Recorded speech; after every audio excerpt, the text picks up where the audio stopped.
The debate میں خوش آمدید۔ آج ہم قرآن مجید کی 39ویں سورت الزمر پر گفتگو کریں گے۔ یہ ایک مکی سورت ہے اور اس کی 75 آیات ہے۔ ہماری آج کی گفتگو کا جو مرکزی سوال ہے وہ سورت کی ابتدائی آیات کی روشنی میں یہ ہے کہ دین خالص کی حقیقت کیا ہے، اور قرآن شرک کے تصور کو صرف ایک عقیدے کے طور پر رد کرتا ہے یا اس کے پیچھے جو انسانی نفسیات کام کر رہی ہیں اسے بھی چیلنج کرتا ہے۔ تو میرا موقف یہ ہوگا کہ یہ آیات توحید کے لیے ایک جامع، عقلی اور کائناتی دلیل قائم کرتی ہیں، جس کے مطابق شرک ایک منطقی تضاد ہے۔ اور میں اس نقطے پر بات کروں گی کہ قرآن یہاں صرف ایک فلسفیانہ بحث نہیں کر رہا، بلکہ وہ ایک خاص قسم کی مشرکانہ نفسیات کو مخاطب کر رہا ہے، یعنی ایک ایسی سوچ جو خدا کی عظمت کو تو مانتی ہے، لیکن اپنی کمزوریوں اور ضرورتوں کو اس پر منتخب کر کے وسیلوں اور واسطوں کا ایک پورا نظام بنا لیتی ہے۔ تو میرے نزدیک دین خالص کا اصل مفہوم ہی خدا کے تصور کو ان انسانی آلائشوں سے پاک کرنا ہے۔ بہت خوب، تو آئیے گفتگو کا آغاز کرتے ہیں۔ سورت کی دوسری آیت میں ارشاد ہوتا ہے، اِنَّا أَنزَلْنَا إِلَيْكَ الْكِتَابَ بِالْحَقِّ فَاعْبُدِ اللَّهَ مُخْلِصًا لَهُ الدِّينَ۔ ترجمہ ہے، ہم نے اس کتاب کو حق کے ساتھ تجھ پر نازل کیا ہے، بس تم خدا کی عبادت کرو اور اپنے دین کو اس کے لیے خالص کر لو۔ آیت کا آغاز ہی دیکھیں، ایک بنیادی اصول قائم کر رہا ہے کہ چونکہ یہ کتاب بالحق یعنی سچائی پر مبنی ہے، اس کا لازمی نتیجہ یہ ہے کہ عبادت بھی مخلصاً یعنی خالص طور پر صرف اللہ کے لیے ہو۔ یہاں کتاب کی حقانیت اور عمل کے اخلاص کو ایک دوسرے کے لیے لازم و ملزوم قرار دیا گیا ہے۔ میں آپ کی بات سے اتفاق کرتی ہوں، یہاں ایک گہرا ربط تو ہے، لیکن یہ جو تصور ہے دین کو خالص کرنے کا، یہ بہت کلیدی ہے۔ اس پر تھوڑا اور غور کرنے کی ضرورت ہے۔ کیا اس کا مطلب صرف یہ ہے کہ عبادت میں کسی اور کو شریک نہ کیا جائے، یا اس کا مفہوم اس سے کہیں زیادہ وسیع ہے؟ مطلب خالص ہونے سے مراد کن چیزوں سے پاک ہونا ہے؟ صرف بتوں سے، یا ہر اس تصور سے جو اللہ اور بندے کے درمیان ایک غیر ضروری واسطہ بن جاتا ہے؟ آپ نے بہت اہم سوال اٹھایا ہے، اور دیکھیں اگلی ہی آیت اس کی براہ راست وضاحت کرتی ہے۔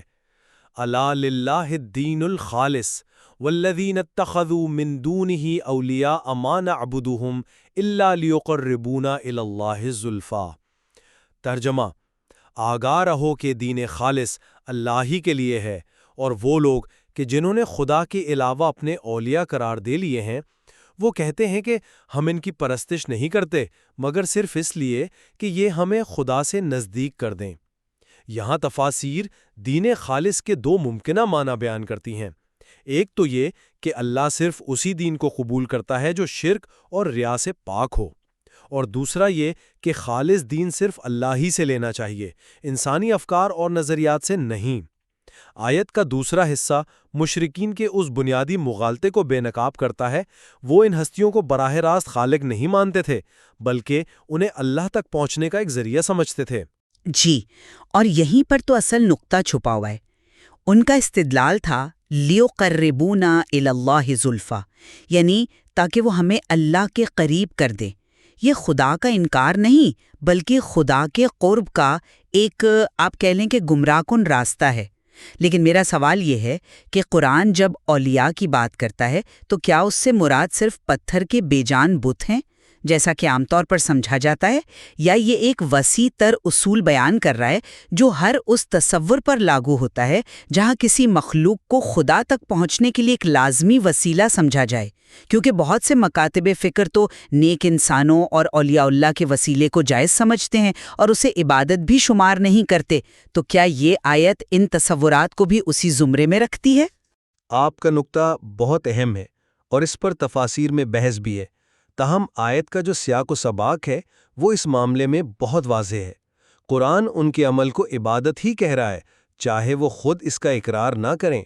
ان کا یہ کہنا کہ ما نعبدوہم یعنی ہم ان کی عبادت نہیں کرتے، یہ دراصل ان کے اپنے عمل کی غلط تعویل ہے۔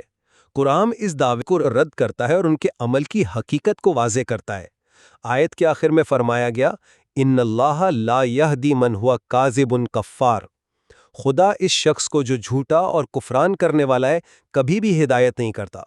انہیں کاذب یعنی جھوٹا اس لیے کہا گیا کہ ان کا یہ دعویٰ کہ یہ وسیلے انہیں اللہ کے قریب کرتے ہیں یہ ایک جھوٹ ہے، اور کفار یعنی بڑا ناشکرا اس لیے کہ انہوں نے اللہ کی توحید کی نعمت کا کفران کیا۔ تو اصول یہ قائم ہوتا ہے کہ جو بھی عمل وسیلے کے نام پر عبادت کی حدود میں داخل ہو جائے وہ شرک ہے۔ میں سمجھ رہی ہوں، یعنی حد فاصل عبادت کا عمل ہے، لیکن اس کی تعریف پر بھی تو اختلاف ہو سکتا ہے نا۔ ایک زاویہ یہ بھی تو ہو سکتا ہے کہ قرآن یہاں ان لوگوں کو رد کر رہا ہے جو اپنے اولیاؤں کو الوہی صفات کا حامل سمجھتے تھے اور ان کے سامنے وہ تمام کام کرتے تھے جو صرف خدا کے لیے مخصوص ہیں۔ شاید یہ آیت ہر قسم کی شفاعت یا وسیلے کی نفی نہیں کر رہی، بلکہ وسیلے کے اس تصور کی نفی کر رہی ہے جو شرک کی حد تک پہنچ گیا ہو۔ آیت کا زور ان کے عمل کی نوعیت پر ہے، نہ کہ محض وسیلے بنانے کے تصور پر۔ لیکن یہ ایک بہت آپ کہہ لیں کہ خطرناک اور باریک لکیر ہے۔ قرآن اس معاملے میں کوئی ابہام نہیں چھوڑنا چاہتا۔ شرک کا ایک اور پہلو خدا کے لیے اولاد کا تصور تھا، جو اسی نفسیات سے جنم لیتا ہے کہ خدا کو شاید کسی مددگار یا وارث کی ضرورت ہے۔ آیت نمبر 4 اسے ایک بہت ہی قوی عقلی دلیل سے رد کرتی ہے۔ لو اراد اللہ ان یتخذ ولدا لاصطفى مما یخلق ما یشاء سبحانہ هو اللہ الواحد القہار۔ ترجمہ: اگر بفرض محال خدا کسی کو اپنی اولاد بنانا چاہتا تو اپنی مخلوق میں سے جسے چاہتا منتخب کر لیتا۔ وہ منزہ ہے، وہ اللہ واحد وہ قہار ہے۔ تفسیر یہ ہے کہ اگر بالفرض اللہ کو اولاد کی ضرورت ہوتی بھی تو وہ اپنی ہی مخلوق میں سے کسی کو منتخب کرتا، لیکن منتخب ہونے کے بعد بھی وہ ہستی مخلوق ہی رہتی، اولاد نہیں، کیونکہ اولاد کا تصور جز ہونے، جسمانیت اور مشابہت کو لازم کرتا ہے، اور اللہ ان تمام نقائص سے پاک اور سبحان ہے۔ میں اس دلیل کی عقلی قوت کو تسلیم کرتی ہوں، بالکل، لیکن میرے نزدیک یہ دلیل صرف ایک منطقی مغالطے کو دور نہیں کر رہی، یہ اس سے کہیں گہری انسانی نفسیات کو بے نقاب کر رہی ہے۔ دیکھیں، انسان کو اپنی نسل، مدد اور جذباتی تسکین کے لیے اولاد کی ضرورت ہوتی ہے۔ یہ سوچنا کہ خدا کو بھی اولاد کی ضرورت ہو سکتی ہے، یہ دراصل انسان کا اپنی محتاجی کو خدا کی ذات پر منطبق کرنا ہے نا۔ یہ تو خالصتاً ایک انسانی پروجیکشن ہے۔ کیا قرآن کا اصل ہدف یہ نفسیاتی کمزوری نہیں؟ آپ نے بالکل درست کہا، یہ انسانی کمزوری کا ہی عکس ہے، لیکن قرآن اس کمزوری کا علاج منطق اور دلیل سے کرتا ہے۔ آیت کے آخر میں الواحد القہار کی صفات کا استعمال اسی نفسیاتی کمزوری کا جواب ہے۔ وہ واحد ہے یعنی یکتا اور بے نیاز، اسے کسی بیٹے یا مددگار کی ضرورت نہیں، اور وہ قہار ہے یعنی ہر شے اس کے کامل غلبے اور اقتدار میں ہے، تو اسے کسی سے روحانی یا جذباتی تسکین حاصل کرنے کی بھی کوئی حاجت نہیں۔ یہ صفات بتا رہی ہیں کہ تم اپنی ضروریات خدا پر قیاس مت کرو، کیونکہ اس کی ذات تمہارے تصور سے کہیں بلند ہے۔ اچھا، تو گویا دین خالص کا ایک مطلب یہ بھی ہوا کہ خدا کے تصور کو انسانی کمزوریوں کے عکس سے خالص کیا جائے۔ یہ صرف عبادت کا اخلاص نہیں، بلکہ یہ تو معرفت کا اخلاص بھی ہے۔ انسان اپنی محدودیت کی وجہ سے خدا کو بھی محدود سمجھنے لگتا ہے، اور وسیلے اور اولاد جیسے تصورات اسی محدود سوچ کی پیداوار ہیں۔ بالکل، اور قرآن اسی محدود انسانی سوچ کو کائنات کی وسعتوں سے چیلنج کرتا ہے۔ جب انسان اپنے بنائے ہوئے ذہنی بتوں سے باہر نکل کر کائنات پر نظر ڈالتا ہے تو اسے توحید کے سوا کچھ نظر نہیں آتا۔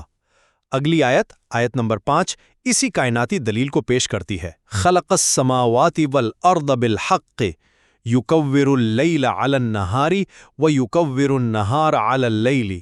ترجمہ: اس نے آسمانوں اور زمین کو حق کے ساتھ پیدا کیا، وہ رات کو دن پر لپیٹ دیتا ہے اور دن کو رات پر۔ یہاں بھی دیکھیں، کائنات کے تخلیق کو بالحق کہا گیا، یعنی یہ ایک بامقصد، منظم اور ٹھوس حقیقت ہے۔ یہ کوئی کھیل یا اتفاق نہیں ہے۔ یہاں تکویر کا لفظ بہت دلچسپ ہے۔ اس کی جو جدید تفسیر کی جاتی ہے کہ یہ زمین کے گول ہونے کی طرف اشارہ ہے، کیونکہ تکویر کا مطلب امامے یا پگڑی کو سر پر لپیٹنا ہے۔ یہ تفسیر بہت مقبول ہے، لیکن کیا یہ ایک جدید سائنسی دریافت کو متن پر منطبق کرنے کی کوشش نہیں؟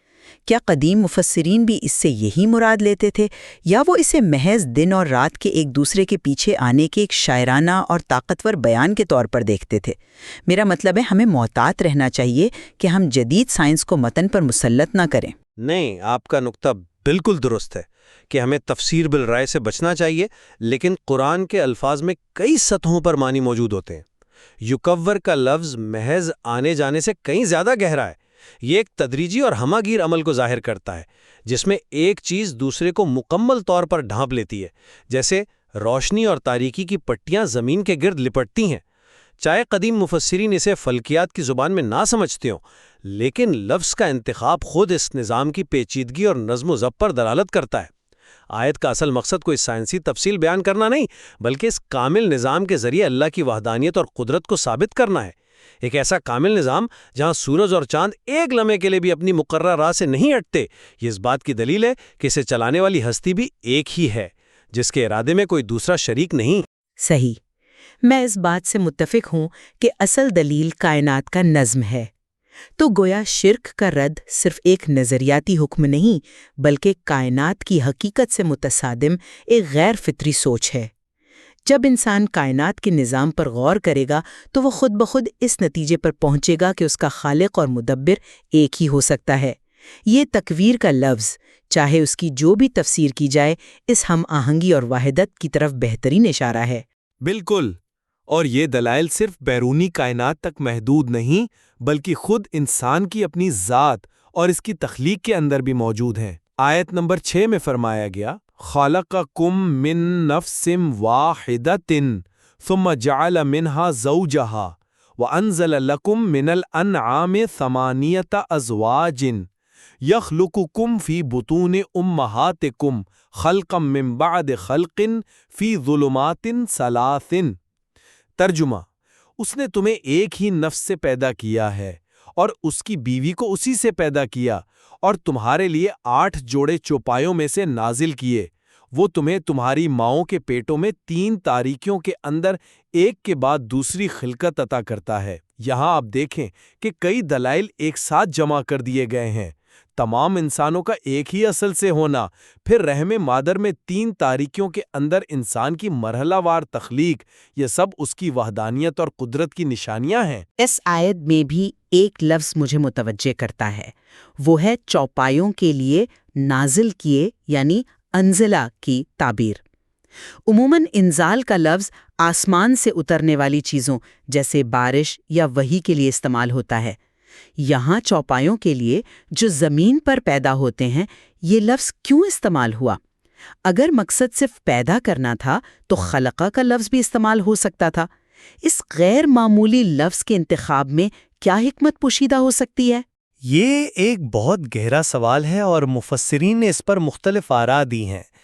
ایک تفسیر تو یہ ہے کہ چوپایوں کی زندگی کے جو بنیادی اسباب ہیں جیسے پانی اور نباتات، وہ آسمان سے نازل ہونے والی بارش سے ہی وجود میں آتے ہیں۔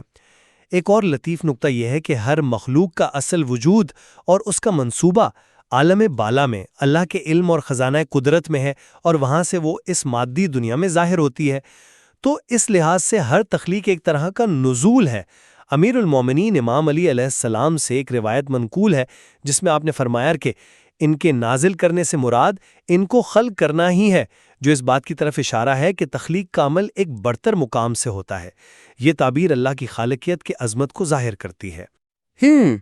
تو گویا انزال کا لفظ یہاں محض زمینی پیدائش کے عمل کو بیان نہیں کر رہا، بلکہ یہ اس حقیقت کی طرف اشارہ ہے کہ ہماری بنیادی ضرورت کی چیزیں جیسے مویشی، جن پر انسانی معیشت اور بقا کا انحصار ہے، وہ بھی براہ راست ایک الہی منصوبے کے تحت وجود میں لائی گئی ہیں۔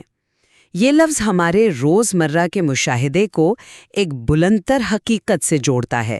یہ اس بات پر زور دیتا ہے کہ تمہاری ہر ضرورت، چاہے وہ کتنی ہی مادی اور زمینی کیوں نہ ہو، اس کا سرچشمہ آسمانوں میں ہے۔ لہٰذا اپنی حاجات کے لیے زمینی وسیلوں کی طرف رجوع کرنا بے معنی ہے۔ بے شک آپ نے اس کے مرکزی پیغام کو بہت خوبی سے بیان کیا ہے۔ ان تمام دلائل کے بعد آیت کے آخر میں ایک منطقی نتیجہ اخذ کیا گیا ہے۔ ذالکم اللہ ربکم لہ الملک لا الہ الا ہو فانا تصرفون۔ یہ ہے تمہارا پروردگار خدا، عالم ہستی کی حکومت اسی کے لیے ہے، اس کے سوا اور کوئی معبود نہیں، پھر تم راہ حق سے کس طرح منحرف ہوتے ہو؟ یعنی جب کائنات کا خالق وہ ہے، اس کا منتظم وہ ہے، تمہاری اپنی جان اور تمہارے رزق کا مالک وہ ہے، تو پھر دین، اطاعت اور عبادت کسی اور کے لیے خالص کیسے ہو سکتی ہے؟ یہ ایک ایسا سوال ہے جو ہر صاحب عقل کو جھنجھوڑتا ہے کہ تم کہاں بھٹکائے جا رہے ہو۔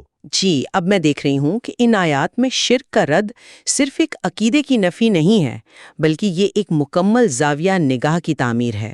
یہ انسان کو دعوت دیتا ہے کہ وہ اپنی ذات سے لے کر کائنات تک اور اپنی بنیادی ضروریات سے لے کر وجود کے بڑے سوالات تک ہر چیز میں اللہ کی وحدانیت اور اس کی بے نیازی کا مشاہدہ کرے۔ شرک اس جامع تصویر کو توڑ کر حقیقت کے صرف ایک چھوٹے سے ٹکڑے کو دیکھنے کا نام ہے۔ آپ نے درست کہا۔ خلاصہ یہ ہے کہ ان آیات میں اللہ نے واضح کیا ہے کہ دین صرف اور صرف اسی کے لیے خالص ہونا چاہیے۔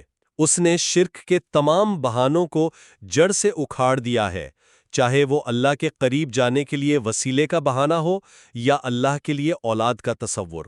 یہ تمام تصورات اس لیے باطل ہیں کیونکہ وہ اللہ کی ذات کو اس کی شان کے مطابق سمجھنے میں ناکامی کا نتیجہ ہے۔ کائنات کی ہر نشانی دن اور رات کے آنے جانے سے لے کر خود انسان کی اپنی تخلیق کے مراحل تک اس کی وحدانیت اور بے نیازی کی گواہ ہے۔